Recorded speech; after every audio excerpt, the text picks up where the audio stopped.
Hello friends, welcome to ज्ञान कुंज। मैं जयप्रकाश तिवारी आप सभी का इस वीडियो में स्वागत करता हूं। आज का हमारा टॉपिक है इतिहास में यूरोप में राष्ट्रवाद का उदय, जो कि हिस्ट्री का फर्स्ट वीडियो रहेगा, जो कि एनसीईआरटी 10th क्लास से लिया गया है। इसलिए यह चैप्टर जो हम पढ़ने जा रहे हैं 10th क्लास के साथ साथ जो कॉम्पिटिटिव एग्ज़ाम है उसके लिए भी इम्पोर्टेंट रहेगा, क्योंकि अधिकतर कॉम्पिटिटिव एग्ज़ाम में एनसीईआरटी बुक से क्वेश्चंस पूछे जाते हैं। तो आइए अपना शुरू करते हैं। फर्स्ट क्वेश्चन है, राष्ट्रवाद का प्रारंभ जिस देश में हुआ वह है। तो राष्ट्रवाद का प्रारंभ जो है फ्रांस से हुआ था, इसलिए इसका जो आंसर हो जाएगा फ्रांस, जो कि 2020 की बोर्ड परीक्षा में भी पूछा गया था। नेपोलियन का संबंध किस देश से था? तो नेपोलियन का संबंध जो है फ्रांस से था, फ्रांस। तो इसका आंसर होगा सी, फ्रांस। नेपोलियन ने नागरिक संहिता को कब लागू किया था? नेपोलियन ने नागरिक संहिता को 1804 में लागू किया था। नेपोलियन ने नागरिक संहिता को 1804 में लागू किया था। नेपोलियन ने 1804 ईस्वी में नागरिक संहिता लागू की, जिसे नेपोलियन संहिता के नाम से जाना जाता था। उसने जन्म पर आधारित विशेषाधिकार को समाप्त कर दिया था। नेक्स्ट क्वेश्चन है, फ्रांस में गणतंत्र की घोषणा कब हुई? तो फ्रांस में 1815 में गणतंत्र की घोषणा हुई थी। इसका जो सही आंसर होगा ए, 1815। यूरोप में राष्ट्रवाद के उदय के कारण निम्नलिखित में से क्या थे? मतलब जो यूरोप में राष्ट्रवाद उदय हुआ था उसके क्या कारण थे? तो ऑप्शन दिए हैं, नए मध्यम वर्ग का उदय, उदारवादी विचारधारा का प्रसार, क्रांतिकारियों का उदय, या ये सभी। तो ये सभी कारण थे राष्ट्रवाद के उदय के कारण।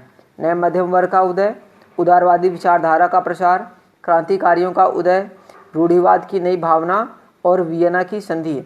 वियना की संधि भी थी यूरोप में राष्ट्रवाद का उदय का एक कारण था यह। नेक्स्ट क्वेश्चन है, यूरोप में किस दशक में बड़ी आर्थिक मंदी आई थी? तो यूरोप में 1830 में जो है आर्थिक मंदी आई थी। ये जो समय था भूख, कठिनाइयों और जन विद्रोह का समय था। 1830 ईस्वी के दशक में यूरोप में बड़ी आर्थिक मंदी आई, जिसने 1845 ईस्वी में सिलेसिया गांव के मजदूरों ने ठेकेदारों के विरुद्ध विद्रोह कर दिया तथा अधिक वेतन की मांग की। 1838 में भोजन की कमी के कारण जनता पेरिस की सड़कों पर आ गई तथा लुई फिलिप को पद से निरस्त कर दिया गया। नेक्स्ट क्वेश्चन रहेगा, निम्नलिखित में से किस युद्ध में जर्मनी के एकीकरण का स्वप्न पूर्ण हो गया? तो जो फ्रांस और प्रसा का युद्ध हुआ था, इसने जर्मनी के एकीकरण का जो स्वप्न था उसको पूर्ण कर दिया, फ्रांस और प्रसा का युद्ध। तो इसका जो आंसर होगा ए, फ्रांस और प्रसा का युद्ध। नेक्स्ट क्वेश्चन है, प्रसा के राजा विलियम प्रथम को जर्मनी का सम्राट कब घोषित किया गया? ऑप्शन है दिसंबर 1870, जनवरी 1870, जनवरी 1871 में, या फिर जनवरी 1872 में। तो इसका जो आंसर रहेगा सी रहेगा, जनवरी 1871 में। नेक्स्ट क्वेश्चन है, जर्मनी के एकीकरण में मुख्य भूमिका किसकी थी? जो जर्मनी का एकीकरण हुआ था उसमें मुख्य भूमिका किसकी थी? तो ओटो वॉन बिस्मार्क की जो थी मुख्य भूमिका थी। इसका जो सही आंसर होगा बी। तो 1848 ईस्वी के बाद यूरोप में राजशक्ति और राजनीतिक वर्चस्व स्थापित करने के लिए रूढ़िवादियों ने राष्ट्रवादी भावना का प्रयोग किया। 1838 में जर्मन संप्रदाय के विभिन्न क्षेत्रों को मिलाकर निर्वाचित सांसद द्वारा नियंत्रित राष्ट्र राज्य बनाने का प्रयास किया गया और ओटो वॉन बिस्मार्क ने प्रसा के राष्ट्रीय एकीकरण आंदोलन का नेतृत्व किया। फ्रांस और प्रसा के युद्ध ने जर्मनी के एकीकरण का स्वप्न पूरा किया। बिस्मार्क को राष्ट्रीय एकीकरण का जनक कहा जाता है। तो यहाँ पर जो एक और प्रश्न बनता है कि किसको जो है राष्ट्रीय एकीकरण का जनक कहा जाता है? तो बिस्मार्क कहा जाता है। बिस्मार्क ने लौह एवं रक्त नीति के द्वारा जर्मनी के एकीकरण में सफलता प्राप्त की थी। नेक्स्ट क्वेश्चन रहेगा, निम्नलिखित में से किसने इटली के एकीकरण को संभव बनाया? तो ऑप्शन है मेजनी, गैरीबाल्डी, कावूर, या ये सभी। तो बिल्कुल इसका जो आंसर रहेगा ये सभी आएगा।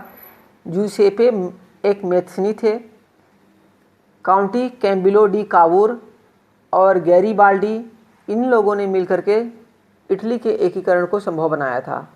नेक्स्ट क्वेश्चन है, जूसेपे मेथनी को किसने सामाजिक आदेश का सबसे बड़ा दुश्मन बताया?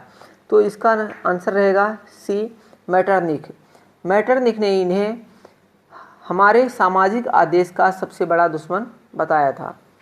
नेक्स्ट क्वेश्चन है, गैरीबाल्डी संबंधित था। जो गैरीबाल्डी थे इनका संबंध किससे था? इटली के एकीकरण से, जर्मनी के एकीकरण से, अमेरिका के स्वतंत्रता संग्राम से, या फिर रूस की राज्य क्रांति से? तो इनका जो संबंध था इटली के एकीकरण से था, इसलिए जो इसका सही आंसर होगा ए, इटली के एकीकरण से। नेक्स्ट क्वेश्चन है, गैरीबाल्डी ने किस देश की राष्ट्रीय एकता के लिए संघर्ष किया था? ऑस्ट्रिया के लिए, इटली के लिए, जर्मनी के लिए, या रूस के लिए?